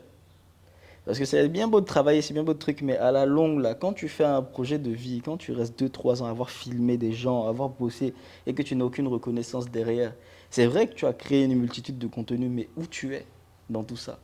Qui te voit? Qui te connaît? À part ceux qui t'ont payé ou qui t'ont fait venir, qui te connaît? Qui te voit? Tu vois, et si tu es seul derrière, la solitude est totale. Donc, cette solitude-là, c'est très important de la dégager, de trouver le moyen de changer les choses. Donc, il n'y a pas que les autres face à la caméra qui ont le droit d'être vus, mais ceux-mêmes qui font le contenu ont le droit aussi d'être vus et d'avoir une reconnaissance, tu vois. C'est un point très important au milieu de ces relations-là parce que c'est elle qui m'a apporté cette vision-là. Parce que je me disais toujours, non, moi, on ne me filme pas, c'est moi qui prends tes photos, place-toi, t'inquiète. Elle me dit, non, tu as le droit aussi. Et en fait, elle m'a fait comprendre ça et ça m'a fait du bien intérieurement. Ça m'a changé, tu vois. Et c'est quelque chose que, justement, je veux vraiment appuyer pour les gens du média parce que c'est quelque chose qui les travaille, je t'assure. Un bon photographe, un bon qui fait des belles photos, il aimerait bien aussi des belles photos ou une belle vidéo, tu vois. Mais il ne le fait pas parce que c'est lui qui le fait, donc il ne peut pas lui-même se faire la chose. Et encore moins se payer le luxe de payer quelqu'un d'autre pour faire, tu vois. Et on n'est pas à ce stade-là, on ne peut pas. Mais à la longue, tu vois, au final, quand elle m'a donné cette envie-là, c'est un système qui change. C'est-à-dire que, par exemple, moi, j'ai mon bras droit, Dooms, avec qui je fais des photos et tout. Lui, il fait les photos, moi, je fais les vidéos sur tous les événements. Mais souvent, moi, je le regarde, on a un code. On s'est dit, bon, tu vas pas me faire la gnome là-bas. Donc, en fait, quand il y a des personnalités avec nous et tout ça, on se dit, bon, gnome, chap, chap, chap. Il dit quoi? Il dit gnome, chap, chap. Tu vois, et le mot gnome, nous, ça veut dire, prends-moi une photo, s'il te plaît, chap pour les réseaux, tu vois. Et de base, je voulais pas le faire, mais maintenant, à chaque fois que je bosse et tout, pour montrer aussi, derrière mon talent, ce que je fais, où je suis, truc, comme elle m'a montré que c'était important, le réseautage de tout ça et tout, déjà de ta propre image, tu vois, je me suis dit, il faut quand même que je montre ce que je fais. C'est vrai, ça te Et c'est la différencie. dimension qu'elle m'a apportée. Et ça s'appelle aussi du marketing de terrain et de réseau. Parce que quand tu es sur le terrain, que tu bosses, tu montres où tu es, ce que tu fais. Et ça donne envie au client de te dire, ah, qu'est-ce que tu fais? Tu es dans telle zone, moi aussi, mon projet est là, truc, tu vois. Ça pousse les gens à interagir avec toi, en fait. En même temps, c'est vrai que si tu travailles sur le terrain et que les réseaux ne savent pas ce que tu fais, bon, maintenant qu'on est très connectés tous, ça t'aide beaucoup plus qu'autre chose de montrer où tu es, ce que tu fais, comment, pourquoi. Bon, après, respect de la vie privée, il faut quand même ne pas trop s'exposer non plus. Mais tu vois, en ayant eu cette relation-là, je me dis que franchement, cette femme-là, elle m'a totalement changé, elle m'a transformé, tu vois. C'est beau. Et comme on dit, derrière chaque grand homme se cache une grande femme. Et Tu vois. toi, ta grande face, c'est Mélina. Oh, C'est ça. c'est beau, c'est beau, Vraiment, c'est beau. vraiment, vraiment. Donc en Non, tout cas, merci mon amour. oh Je là t'aime. là, oh là là, j'ai envie de pleurer là. Non, non, c'est bien et tu vois, je pense qu'on met pas assez l'importance, tu vois, l'importance de ça, tu vois, la partenaire. Parce que on dit tu es la moyenne des 5 personnes avec lesquelles tu traînes, mais ta partenaire, c'est elle qui traîne avec toi tout le temps. Donc, elle a tout le temps une influence sur toi. C'est ça. Et si tu ne fais pas attention, elle va avoir une influence sur toi qui n'est pas l'influence que tu veux. Et tu vas avoir une influence Mhm. sur elle qui n'est pas l'influence qu'elle veut aussi. Et non, c'est réel. Et surtout, ce qui ressort vraiment de toi, ta relation, parce que chaque relation est différente, c'est vraiment le truc où la personne qui est avec toi, et je suis sûr que vice-versa aussi, tu lui as apporté, mais Mhm. qu'elle t'a apporté vraiment, tu vois, elle t'a fait grandir, elle t'a aidé, elle a été patiente, surtout sur des moments, Oui. mais elle a vraiment vu ton potentiel, tu vois, et a été là genre, pour t'aider, te guider, être là pour toi, t'épauler, tu vois. Mhm. Et c'est quelque chose de rare, mais c'est pour ça qu'on a une âme sœur, tu vois, Ouais. donc c'est rare Ouais. normalement. Ouais. Et quand tu la trouves, Inch'Allah, genre, c'est pour la vie, tu vois. Ouais. Donc, je vous souhaite que le bonheur. C'est Merci incroyable. beaucoup, merci. Non, c'est top. Et un point important que tu as relevé, et je pense qu'il y a un des points que j'ai envie sur lequel j'ai envie que tu appuies pour les créateurs de contenu, puis même les entrepreneurs en général, tu vois, le Mhm. fait de se montrer, tu vois. Donc, tu as expliqué que le fait que tu aies des vidéos qui montrent un peu ce que tu fais, que tu montres toi en train de Mhm. faire ton taf, Mhm. ça a quand même apporté quelque chose de différent dans ton contenu. Et je pense à d'autres créateurs et tout, j'ai oublié son nom, Euh, c'est Kader Sidibé, Kader Papi Sidibé, Chulo. voilà, Papi Chulo et tout, ou bien même encore l'autre au Sénégal, Mindsafe. Mindsafe et tout. Quand je pense à Ouais. des gars comme ça, tu vois, même si je ne suis pas tous leurs travaux, Mm. le fait qu'ils aient un personal branding, ça fait que on se dit, ok, quand je pense à ça, je pense à lui, tu vois. Ouais. La place du personal branding dans l'évolution de ta carrière, tu vois. Comment toi tu organises ça et quel conseil tu peux donner à un jeune qui voudrait organiser ça, tu vois, genre son personal Ok, branding par ok, rapport au truc. ok. Mais le personal branding, disons que c'est quelque chose de très particulier, c'est pas facile à mettre en place parce qu'il faut du temps par-dessus le temps que tu n'as pas. Mhm. C'est ça. Donc du coup, disons que déjà sur tout le volet boulot que tu as ou travail sur lequel tu vas intervenir, il faut que tu aies forcément quelqu'un qui puisse t'aider à faire une vidéo en particulier, des photos en particulier, etc. Donc, comme j'ai dit, moi, le secret de ça, c'est que moi, je le fais avec mes collaborateurs. Donc, quand je travaille avec mon photographe Dooms, je lui dis le code Niomi et puis la photo sort dedans, tu vois. Donc, il faut trouver un système aussi parce que je peux pas lui dire, ouais, prends-moi des photos, s'il te plaît, comme ci, comme ça. On peut pas le faire en plein boulot, c'est impossible, tu vois. Ou sinon, avant d'aller bosser, c'est en mode, vous discutez entre vous. Moi, j'ai besoin de photos pour poster sur mon travail et tout ça. Tu parles à ton partenaire de travail et lui te dit, ah, pas de souci, je prendrai en plein milieu. Une fois que vous êtes entendu sur ça, tu vois, voilà. Moi quand j'ai développé ce petit code-là avec Dooms, c'est plus pour avoir le meilleur moment, tu vois. Parce que si je lui dis, il choisit quand il le fait, et puis voilà, tu vois. Mais si je suis placé face à une montagne, que je filme quelqu'un, et je veux lui dire à ce moment-là, fais-le, tu vois. J'ai mon nom de code avec lui, je lui dis, et ça se fait tout seul, naturellement. Je sais que j'aurai mon contenu au moment et à l'endroit que je veux, tu vois. Mais derrière, s'entendre en tout cas avec les personnes avec qui on travaille autour de soi, déjà, c'est plus intéressant et c'est super cool, en fait, au final, parce que d'ailleurs, toi, tu peux lui apporter quelque chose aussi. Moi, je fais de la vidéo, donc lui aussi, quand il fait ses photos, il dit Brice, tu peux. Je dis ouais, t'inquiète. Je lui fais sa petite vidéo de boulot. Il poste dans ses réseaux après, j'ai bossé à tel endroit, j'ai truc, tu vois. Donc, déjà, avec les personnes autour de soi, on peut faire du contenu, surtout celles avec qui on travaille. Et si on travaille seul, bon, il faut demander un coup de main à son meilleur ami, sa meilleure amie, quelqu'un autour de soi qui est prêt à t'aider à te faire du contenu, tu vois. Et après, une fois que c'est fait, c'est la façon de poster et tout sur les réseaux. Il faut bien communiquer sur son taf et tout. Mais normalement, quand tu mets en story plusieurs endroits, différents trucs, des trucs super simples, pas forcément sophistiqués, mais juste en général, là où tu te trouves, qu'est-ce que tu fais, et puis ça s'arrête là. Tu vas montrer un peu juste ce petit volet-là. Et souvent, les personnes te posent des questions après sur les réseaux. Ah, tu fais quoi là-bas, truc. Tu lui dis, ah, tu bosses pour telle marque ou tel truc et tout. Il te dit, ah, ben, c'est sympa, moi aussi, j'ai plein de trucs similaires. On pourrait bosser ensemble, tu vois. Mhm. Ou Donc, le bien je personnel, connais le patron d'une autre c'est boîte qui ça, fait c'est ça, ça. c'est Donc. ça. C'est juste, il faut se dire qu'est-ce qu'ils ont envie de voir et qu'est-ce qui leur donnerait envie de bosser avec toi, simplement, tu vois. Tu vois. Voilà, par exemple, quand je t'ai dit que j'ai pris mon drone pour la première fois et tout, que j'ai commencé à faire du contenu de drone, j'ai bien évidemment dans mes stories mis des vidéos de drone tout le temps.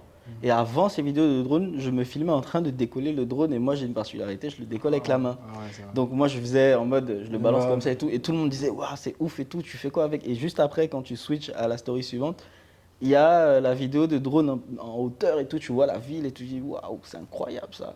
J'aimerais bien la même chose dans tel endroit. Et là, il te dit, ah, tu pourrais venir faire, j'ai une nouvelle villa et tout, tu pourrais la faire en hauteur, on dirait. Mais parce qu'il a vu que tu as pu filmer un endroit en hauteur et que tu l'as bien fait avec ton drone, il voit que c'est toi. Et là, là, il voit que c'est toi. il se dit, c'est un pro, tu vois. Donc là, il vient te dire, ah, c'est super beau ce que tu as fait, j'aimerais la même chose pour ma villa à tel endroit. Ok. Tu vois. Donc ça leur donne envie. Donc c'est vraiment choisir aussi de ne pas poster non plus n'importe quoi parce que c'est sympa aussi d'avoir cet appareil, de se filmer en train de marcher avec. Mais qu'est-ce que tu fais avec? Tu vois. Donc, Être conscient que c'est pour que la personne puisse se dire, c'est ça ça. va t'aider à Donc, bosser. dans le système de poste de personal branding, c'est pas forcément toi-même qu'il faut montrer seulement. C'est qu'est-ce que tu fais avec toi-même et tes appareils aussi, tu vois. Tu es juste la représente. Tu aides juste à exprimer le message de ce que tu fais en fait. Voilà, c'est ça. C'est un peu Ok. comme une publicité basique, c'est de montrer qu'est-ce que tu fais exactement, en fait. Ok, non, non, c'est important parce que tu sais, cette notion de personal branding est tellement large que les gens ont l'impression que c'est juste se montrer, parler de soi. Or, des fois, Ouais, c'est pas ça, tu vois. ouais, C'est ouais. comme tu l'as dit, orienter toi-même comme un personnage qui est utilisé dans ta promotion, donc au niveau de ton business et puis de tes talents en Ouais. fait. Faut que l'image parle à ta place, tout simplement. Alright, non, tout ça vraiment top. Et il y a un point que je vais aborder encore, c'est un truc que j'aime beaucoup chez toi. On le trouve beaucoup sur, on appelle ça comment? X Twitter. Bon, bref. Allez, Twitter, on va dire. Ou Twitter, du coup. Là-bas, tu as une forte communauté, tu vois. Généralement, sur Twitter, c'est un peu bizarre d'avoir, c'est un peu bizarre d'avoir une communauté sur Twitter, je trouve, tu vois. Ouais. C'est difficile, C'est particulier, c'est difficile. c'est difficile. Genre, c'est pas un réseau où Ils tu te sont dis, méchants, voilà, mais très genre, véridiques. mais voilà, tu vois, genre, c'est pas des gens que tu contrôles, tu vois. C'est pas comme sur Instagram, Facebook et Mm, tout. mm, mm. Non, tu vois. Dans Twitter, c'est particulier. Et derrière ça, tu vois, quand on regarde tes tweets, genre, il y a beaucoup ce truc de motivation, de parler un peu de tes challenges. Par Mm, exemple, mm, je mm. sais que pendant la CAN, il y avait eu tu avais fait une vidéo Ouais, donc, pour le match et tout.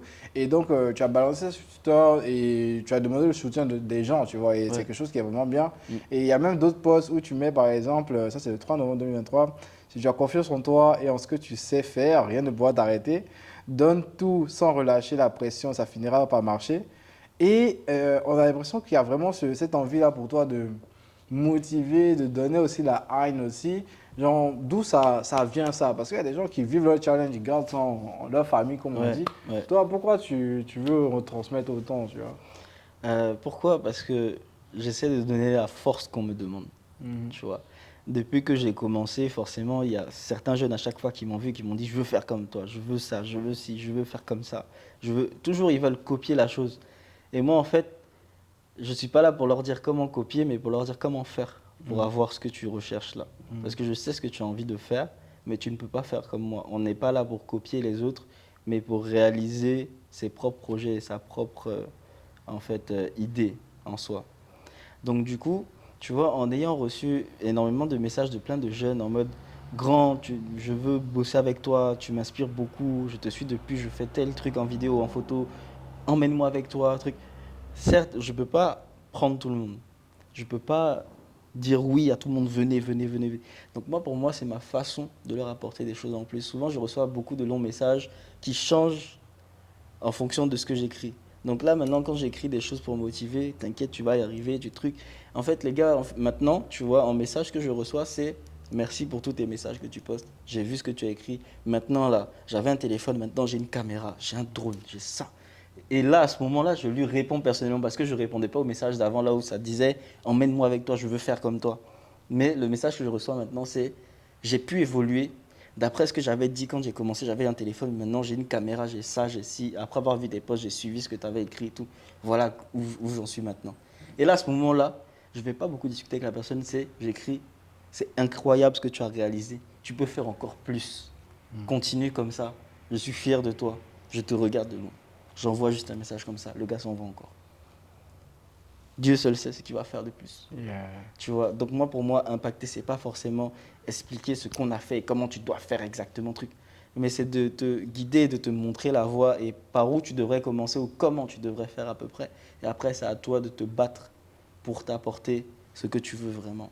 Tu vois. Alright.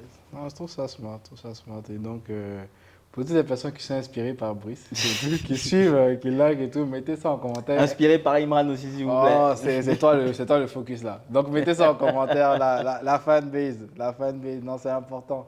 Non, c'est vraiment important. Et tu vois, genre, on voit ces moments où tu es motivé, où tu avances et tout. Mais ce qui est intéressant et ce que j'aime chez toi aussi, c'est vraiment ce côté où tu vas partager aussi tes peines et puis tes difficultés. Tu as essayé de bosser donc avec une organisation de la CAN et tout.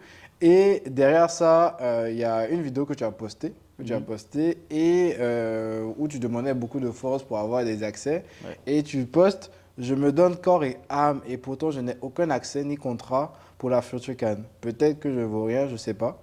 Je mets Dieu au contrôle, j'enlève pour moi dedans. Pourquoi tu as cette envie-là, si tu veux, d'exprimer ça aussi au public? Généralement, les gens cachent ce genre d'émotions-là. Pourquoi cette proximité-là, tu vois? Parce que ça donne envie, on est proche de toi quand on est comme ça, tu vois. Genre, tu nous parles, Ouais. non, mais ouais, parle un peu de ça. Tu vois, dans la phrase là, tu as senti le nouchi parler, genre, tu Ouais. vois, non, plus sérieusement, disons que j'ai abordé ce sujet-là parce que je me dis que c'est une communauté, ce sont des gens qui me donnent de la force et qui me suivent énormément, qui me poussent quand il le faut. Comme on a dit, les réseaux, surtout Twitter, cet endroit-là, ça a été très particulier pour moi parce qu'au début, on me parlait mal. C'est-à-dire, je passais des trucs, ça passait pas, ça truc. Et j'ai tellement bossé et tellement mis mes étapes de vie, comment je fais pour évoluer et tout. Même quand je suis allé faire mon boulot avec Youssoufa, mes trucs et tout, j'ai tout mis, j'ai mis chaque étape. Et même madame, les étapes avec madame aussi, comment on s'est rencontrés, comment on a voyagé, truc. J'ai mis les choses à disposition pour qu'ils comprennent par quoi je suis passé pour pouvoir réussir à arriver à leur faire des vidéos comme ça. Donc je mettais les step by step. Après, je mets le résultat. Et ils comprenaient que à chaque fois que je fais ça, ça, ça, voilà ce que ça sort. Ça, voilà la vidéo. Donc avant de sortir la vidéo de la canne, je leur expliquais, je cherche à faire les vidéos de la canne. J'ai besoin de, pour moi, dans mon cœur, j'ai besoin de montrer ma patrie, mon pays au monde entier. Et moi, ça a été mon but de base, même ça a été mon projet personnel. Depuis que je me suis lancé, ça a toujours été un projet personnel qui me tient à cœur, en fait. De montrer les images de la Côte d'Ivoire, de montrer la patrie, de montrer mon beau pays, tu vois. Donc du coup, euh, c'est quelque chose que je faisais déjà de base sur les réseaux. C'est les premières vidéos que je postais déjà, c'était sur la Côte d'Ivoire, sur Assini, sur Abidjan, à l'intérieur du pays, peu importe. Mais dès que j'avais l'occasion de mettre mon pays en valeur, je le faisais. Donc moi, j'expliquais tout le temps ça sur Twitter. Donc j'étais connu pour ça. C'est en mode les images d'Abidjan, de Côte d'Ivoire, de tout ça, tu vois, de tout le pays. Pour moi, c'était mettre le pays en avant. Et les gars savaient que c'était ma première mission principale. Donc quand on arrivait sur la canne, je leur ai dit, je n'ai jamais filmé de vidéo de la canne, il faut que j'y arrive. J'ai besoin d'aide, aidez-moi. Ça a tourné, tourné, tourné, tourné. Il y a quelqu'un dans tout ça qui a dit, ah, je connais un tel, ah, on peut. J'ai trouvé un accès, on a fait. Une fois que ça a été fait, j'ai demandé la force, j'ai dit, les gars, tous ceux pour quoi on parle depuis le début, là, mettre le pays en valeur, là, j'ai fait ça. Je vous envoie ça, donnez-moi la force. C'est là que j'ai posté la vidéo. Et justement, ça a pris énormément parce que les gars, ils suivent depuis le départ le fait que je veuille mettre la Côte d'Ivoire en valeur. Et là, c'était le moment, the moment, en mode, ce côté-là, j'avais jamais eu accès. Et pour une fois, j'avais accès, je leur ai dit, voilà ce que j'ai pu vous sortir, les gars, donnez-moi la force. Quand j'ai balancé, ils ont dit, c'est incroyable, ils ont fait tourner le truc. Et ça a été une sacrée force pour moi. Et franchement, je remercie cette communauté-là qui m'aide énormément. Et derrière ça, en fait, disons que je ne suis pas obligé de couvrir la canne. Je ne suis pas le seul au monde à vouloir le faire. Je ne suis pas le seul dans ce pays qui veut le faire. Tout le monde veut le faire. Tout le monde va avoir accès. Mais moi, je veux me donner le maximum de chance. J'ai ma communauté derrière moi et je leur dis, j'ai pas eu de chance, on m'a pas pris. Et le sujet que je mets sur la table, c'est, je sais pas si je vaux rien ou quoi, mais quand même le contenu est ouf que je fais. Les gars, si on a fait tourner le contenu autant, c'est qu'il est ouf. Donc pourquoi je ne pourrais pas avoir accès à cette canne pour vous faire plus encore? Moi, je leur ai dit, même j'ai écrit, c'est pas l'argent qui me motive, c'est la beauté de mon pays, c'est ce que je veux mettre en valeur derrière. Moi, j'ai expliqué ça. Et justement, derrière, les gars, ils me donnent la force parce qu'ils comprennent le fond de cette question-là. C'est pas que je veux gagner le marché de la canne, ça n'a rien à voir. C'est que je veux offrir les meilleures images possibles à mon pays. Ok, c'est vraiment super que tu aies déjà cette approche au niveau de ta communauté, de tes réseaux sociaux. Et moi, il y a un point encore qui est super intéressant encore, qui, je pense, va aider un jeune, tu vois, qui se développe dans ce milieu. C'est vraiment au niveau business. Mm. Aujourd'hui, il y a différentes étapes qu'on doit suivre si on veut pouvoir bien démarcher un client, si on veut pouvoir bien fixer ses prix. Toi, déjà, comment tu fais pour fixer tes prix et tout? Et ton processus commercial, on va dire, pour pas utiliser des mots trop compliqués, comment tu fais, genre, lorsque tu as un client, quelles sont les choses des informations que tu lui demandes avant de vraiment lui parler de prix? Et puis, comment tu vends, tu vois? Comment tu vends, tu fais en sorte qu'il accepte ton prix aussi. Ok, Et je vois. Du coup, en général, bon, déjà, il faut vraiment se poser un petit moment pour se demander euh, combien on coûte à l'heure. C'est-à-dire, normalement, n'importe quel boulot, en général, on est payé avec un prix fixe à l'heure qui définit ce qu'on est payé après sur la valeur de temps sous laquelle on a travaillé. Donc du coup, moi ce que je fais, c'est en me disant si je bosse 2 heures, 3 heures, 4 heures, combien je coûte? Une journée entière, combien je coûte? Une demi-journée, combien je coûte comme ça?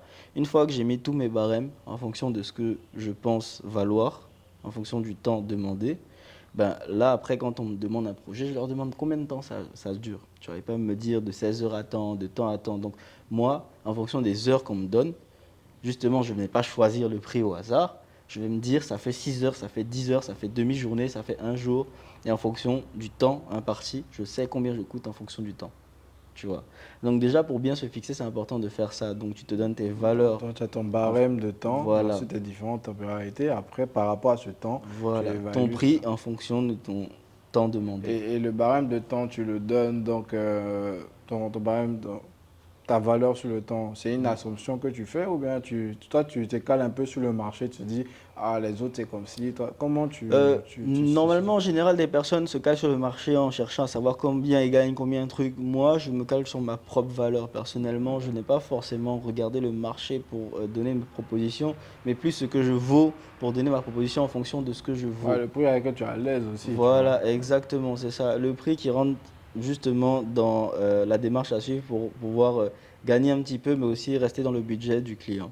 Ok, Tu vois. maintenant, toi, quand tu vas chercher, donner ce prix, tu vas donner ce prix, parce que je pense encore aux personnes qui ont peur de leur prix, ou Mhm. bien qui ont peur de donner un Ouais. bon prix, le prix qu'ils valent vraiment, Mhm.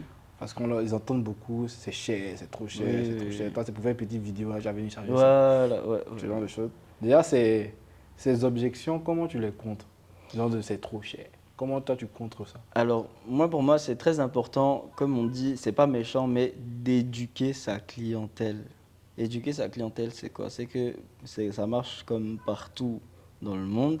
Quelqu'un qui te connaît un minimum ou qui connaît quelqu'un que tu connais, qui a toujours une petite relation avec toi, te dira toujours, on se connaît, fais ça pour moi, diminue pour moi, Hmm. diminue ton prix, ou bien justement, comme tu dis, c'est trop cher pour un petit truc comme ça. Et moi, si quelqu'un commence à me dire c'est trop cher pour un petit truc comme ça, je le prends directement en mindset business comme quelqu'un qui rabaisse ton niveau et qui te redescend tout de suite. C'est-à-dire qu'il te dit, tu ne vaux pas ça en fait. Baisse-moi ça tout de suite, on va aller à autre chose. Moi, je le prends comme ça dans ma tête. Donc, côté business, quand tu es dans la négociation, s'il te dit ça dans ta tête, tu lui dis tout de suite, moi, ce que j'ai appris à répondre, c'est que si tu me dis c'est un petit truc et tout, je dis, mais monsieur, excusez-moi, avec tout le respect que je vous dois, si c'est un petit truc pour lequel on doit payer moins, moi, mon prix était celui-ci.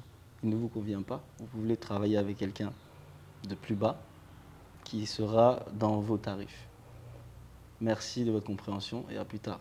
On le fait avec de la manière, mais on lui fait comprendre que moi, je vaux plus que ça, monsieur. Si vous ne pouvez pas travailler à ma valeur, vous pouvez passer à autre chose. S'il n'a pas le budget de pour moi, Voilà. Donc, avec ah, diplomatie, tu fais comprendre que mhm. si vous voulez baisser ma valeur, ça ne se fait pas avec moi, en fait. Mon vieux, si tu ne peux pas, vous laisser. C'est simple, tu vois. C'est super simple. Donc, du coup, en termes de négociation, c'est vrai qu'on peut toujours baisser un peu, etc. Tout ça, c'est important aussi de garder une relation avec des personnes qui tu as déjà bossé. Tu ne vas pas te dire non, toi, tu ne veux pas, donc. C'est pas ce que j'ai dit. Mais en général, quand un client t'approche de base, il vient te proposer le projet, etc. Moi, quand on me donne un projet, on me dit oui, j'ai un projet le mardi prochain, je veux faire, quel est votre prix? Ça ne peut pas marcher comme ça. Tu ne peux pas donner un prix tout de suite comme ça. C'est, comme j'ai dit, donner une valeur, justement, je vous expliquais tout à l'heure que c'est en fonction du temps imparti et les valeurs que tu as données à ton temps. Mhm. Donc moi, je lui dis, monsieur, madame, bonjour, vous me donnez tous les détails du projet, s'il vous plaît, avec lieu, date, heure, combien de personnes, le contexte du projet. Donc, je leur dis, on appelle ça une fiche technique de projet, vous m'envoyez tous les détails et moi, je vous donne justement une proposition en retour. Donc, pourquoi les gens suivent? Donc, tu contactes, ton client te contacte, mais c'est Ouais, plutôt ton client qui te le client me contacte, contacte. du coup. Et lorsqu'il va venir pitcher, il va pitcher directement Mhm. ce qu'il veut.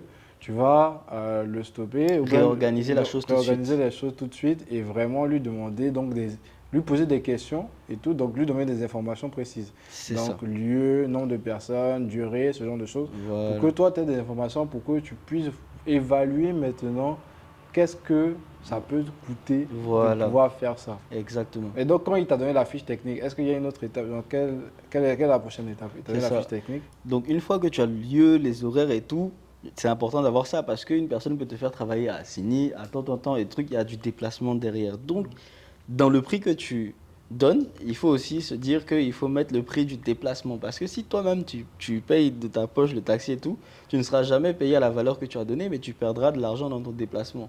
Donc c'est ce qu'on appelle des frais annexes. Et en général, dans les plus gros projets, les frais annexes, c'est quelque chose d'important et c'est quelque chose qui est normalement automatisé et qui fait partie justement des frais dans un devis que tu proposes à un client.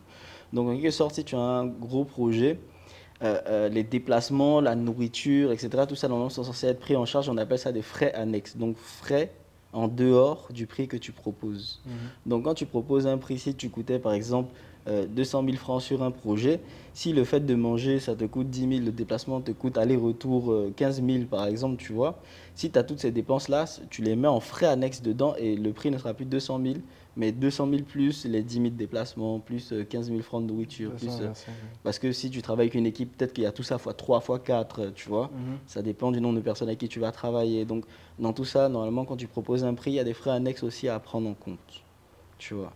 Après, si c'est un déplacement quelque part là où ça coûte Ok, que dalle et tout, ça peut passer. Mais en ok. général, ça fait partie aussi du détail. Donc après, on passe du coup à la proposition de devis. Donc en fonction du détail que tu as eu sur le projet, ben, tu dois faire un devis normalement. Il y a une en-tête, il y a le nom de ton entreprise et tout, la date, le lieu et tout. Normalement, de toute façon, c'est quelque chose qui est préfet pour tout le monde. Les Et devis sont... normalisé aussi. C'est ça, c'est ça. Donc sur le devis, tu expliques ce que tu apportes à la personne. Donc tu mets, il voulait une vidéo de 30 secondes avec temps en temps, donc tu écris dans le devis, vidéo de 30 secondes, tu mets l'en-tête, etc. Et tu mets le prix à côté. Donc en fonction de ce que tu apportes, donc après tu mets montage, etc. Tout ce que tu fais en fait sur le projet, quoi, les différentes étapes. Donc tu mets cadrage, montage, d'une vidéo de 30 secondes, ainsi de suite. Si elle demande autre chose, tu écris. Et après, tu détailles les prix, etc. Tout ça et ton devis est fait. Et c'est ce qu'on appelle une proposition que le client attend. Tu lui balances son devis par mail. Et une fois que le client a regardé, il te donne une réponse en fonction de ce que tu as proposé. Ok. Donc, première étape, client vient. Deuxième étape, recadrer. Troisième étape, information, fiche technique. Mhm. Donc, pour avoir toutes les informations pour savoir. Quatrième étape, on évalue ce que ça va nous demander, donc les C'est frais de ça. prestation, en même temps les frais annexes. Donc, on essaie de prendre ça en compte, idéalement même les séparer. Ça fait plus pro, j'ai Oui, l'impression. Oui. c'est ça. Donc, c'est ça. Et après, proposition financière, donc un devis qui est normalisé, donc sur un document avec chaque ligne qui Mhm. correspond au devis. Et donc, présenter cela et envoyer ça au client. C'est D'accord. ça. Donc, on a envoyé ça au client. Maintenant, il y a la phase généralement de négociation qui peut Mm. arriver. Mm. Comment tu fais pour réussir tes négociations, toi? Alors, en général, quand j'envoie une proposition au client, normalement, ce que j'envoie n'est pas censé être renégocié. Parce que Ok. pour moi, si j'ai donné une certaine valeur à ce travail-là, si on baisse ma valeur, comme j'ai dit, moi, je le prends comme, disons, éduquer le client. C'est-à-dire, je reste toujours sur éduque ton client. Fais-lui comprendre que c'est ça ton prix ou rien. Tu Mhm. vois, c'est vrai que dans les négociations, on peut être mené à baisser un petit peu, etc. Mais sous certaines conditions, si un client a vraiment envie de travailler avec toi, il va te dire, c'est vrai que tu es cher, mais mon budget, par exemple, tu as proposé 500 000 pour un budget, et lui, il te dit, vraiment, mon budget, c'était 400 000, 350 voire. Je veux faire un effort, je vais rester à 400, mais je ne peux pas monter à 500, c'est trop. Tu vois que le client veut faire un effort. Il y a 100 000 de différence, tu peux t'en sortir. Tu peux accepter une négociation comme celle-ci parce que tu ne perds pas énormément, mais tu sens que le client a envie de bien faire. Ou même des fois aussi dans la proposition, il t'explique que moi, j'ai pas 500 000, j'ai 250 000, j'ai la moitié. Mais derrière, si tu viens à mon événement, imaginons que ce soit un événement super classe, super ouf, je peux avoir des tickets pour ta famille, je peux avoir si ça, il cherche quelque chose à t'apporter en plus Mhm. dans la négociation. Quand quelqu'un veut vraiment négocier avec toi et t'apporter un plus, tu peux aussi baisser significativement ton prix si ça t'apporte quelque chose d'intéressant dans ta vie. Ça dépend. Ça peut être même une collaboration à long terme. Il te dit là, pour l'instant, j'ai ça, mais le projet suivant, ça sera autre chose, ça sera beaucoup plus grand. J'aurai plus pour toi. On peut commencer comme ça si tu es bien d'accord. Dans ce cas-là, du côté relationnel client, ça marche aussi.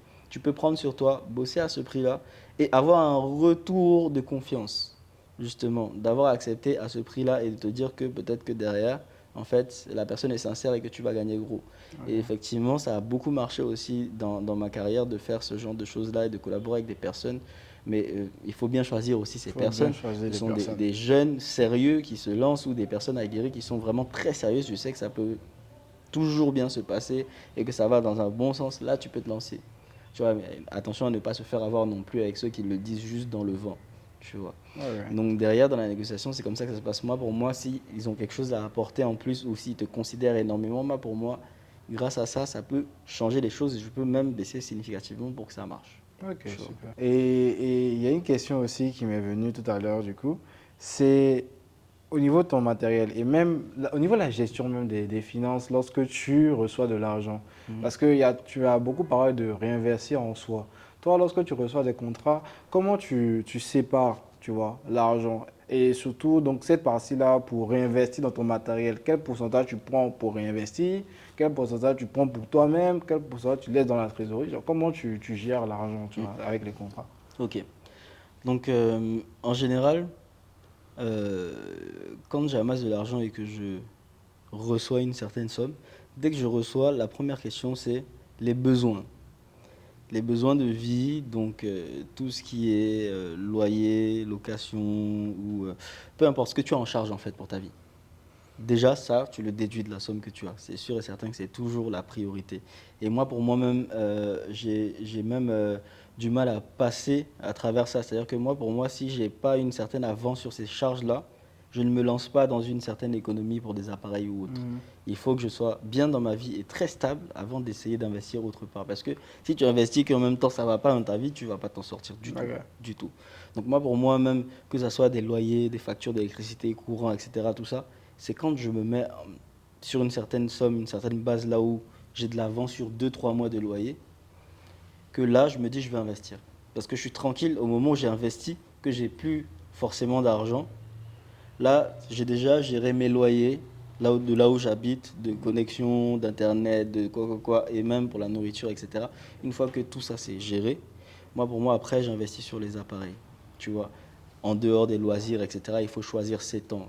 Chaque chose en son temps, comme on dit. Donc les loisirs, c'est vrai qu'à un certain moment on se fait plaisir à voyager, etc. Et tout, si tu sais que tu vas investir, là ça y est, tu te dis pendant un moment, je bouge plus, je voyage plus, je fais plus rien d'autre que focus sur le business. Donc dans ce cas-là, tu te mets un petit truc, genre moi, par exemple, mon petit tip, c'est que je fais une petite salle de sport, un petit foot, des petits trucs, et je sais que ces dépenses-là rentrent aussi dans loisirs, et je mets de l'argent de côté pour ça aussi. Une fois que tout ça c'est géré, que j'ai pu mettre tout cet argent de côté-là, là, je me dis, j'ai telle somme pour un appareil. Si l'appareil dépasse et tout, je regarde dans mes anciens appareils, est-ce qu'il y en a un que je peux revendre, comment je peux rattraper la chose et tout. Ou des fois même, je peux essayer de voir aussi, au lieu d'acheter en neuf, des fois c'est cool de ne pas forcément acheter directement neuf dans le magasin même et tout, parce que on peut perdre de l'argent facilement alors que quelqu'un qui l'a utilisé 1 an, 2 ans te vendra à la moitié du prix. Après, il faut être sûr de la qualité et que ça ne soit pas endommagé, etc. Tout ça. Mais moi, en général, j'ai acheté neuf que quand c'était des appareils de très grosse valeur en me disant, il ne faut pas non plus que j'achète un truc qui est endommagé. Tu vois. Mais derrière, je fais énormément de recherches avant d'investir dans un appareil en me disant, si j'investis dans cet appareil, qu'est-ce qui va me rapporter et sous combien de temps je vais l'amortir. On en a parlé tout à l'heure, Voilà. justement. Et l'amortissement est super important. C'est en mode, en combien de temps je suis capable de le faire. Ok, donc quand toi tu prends une décision comme ça, parce que c'est un investissement, donc c'est un actif que tu te... Bon, de base c'est un passif, mais que tu peux transformer en actif. Donc c'est un truc que tu prends, que tu cherches à amortir directement. C'est ça. Tu cherches à amortir directement. Et donc tu n'achètes pas quelque chose en n'ayant pas une idée de combien de temps il te faut pour amortir. C'est ça. Donc c'est déjà, il y a cette réflexion-là. Quand on veut faire le choix de ces investissements, des actifs, de son matériel, il faut se demander en combien de temps je peux amortir ça et donc s'organiser pour ça. Et il y a aussi la partie où il faut comprendre que à chaque niveau de vie ou bien même à chaque niveau d'aisance financière, si tu veux, Mhm. les priorités sont différentes. Ouais, C'est-à-dire que tu ne vas pas venir mettre tout ton argent dans racheter ton matériel au lieu que tu n'arrives pas à payer ton loyer, tu vois, frère. c'est ça. Donc il faut savoir être carré, tu vois, être stable avant d'investir dans ça. Est-ce que toi, quand même, par rapport au matériel et toujours des sortes d'objectifs de matériel à atteindre, tu te dis, ah, moi, cette année, je sais pas, moi, je veux le prochain, je sais pas, Mhm. Sony ou bien je veux le prochain drone et tout. Est-ce que c'est des choses que tu organises comme ça dans ton temps et tout, ton activité, ton entreprise et tout.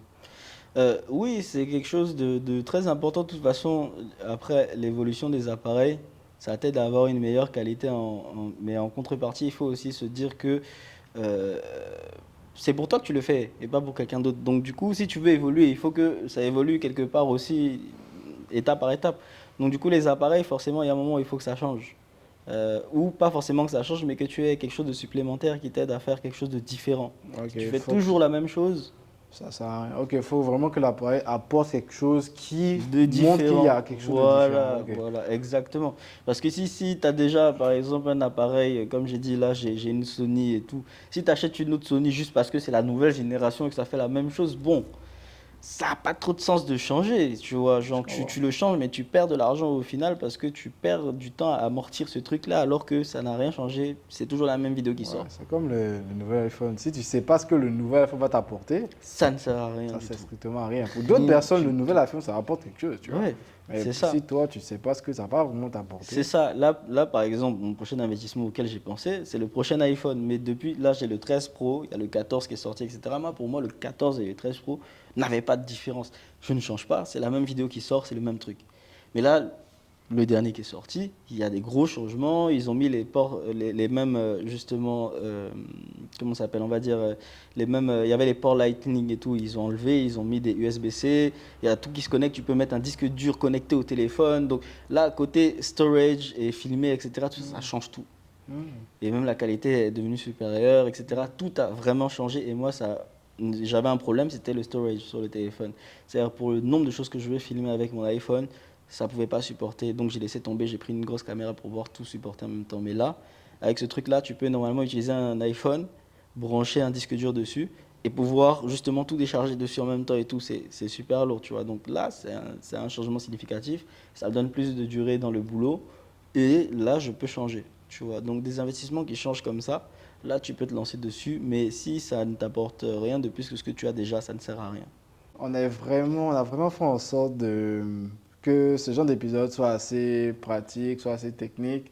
J'espère que pour ceux qui prennent des notes, vous prenez bien les notes et aussi pour ceux qui sont dans le milieu, que vous arrivez à ressortir toute cette valeur. N'hésitez pas à revoir les différentes parties pour vraiment comprendre ce qu'il voulait dire. On a parlé de la gestion des finances à Mm. l'intérieur de ça, comment tu gères ton argent quand tu es créateur, des processus commerciaux, donc comment tu fais pour démarcher tes clients correctement, donc de façon très professionnelle. Et donc, plein d'autres éléments. Et si toi, tu avais une chose à apporter, à dire encore à ce jeune-là qui a toute cette haine, cette envie de vraiment se développer, il a envie de montrer son pays, comme tu l'as dit, Mhm. ou bien vivre de la photographie, vivre de ça, et qui doute encore un peu de ça, donc qu'est-ce que tu lui dirais pour conclure? Ben, Regarde, regarde. je dirais simplement que faut pas avoir peur. Lancez-vous, bougez-vous, allez à fond, ne vous laissez pas endormir.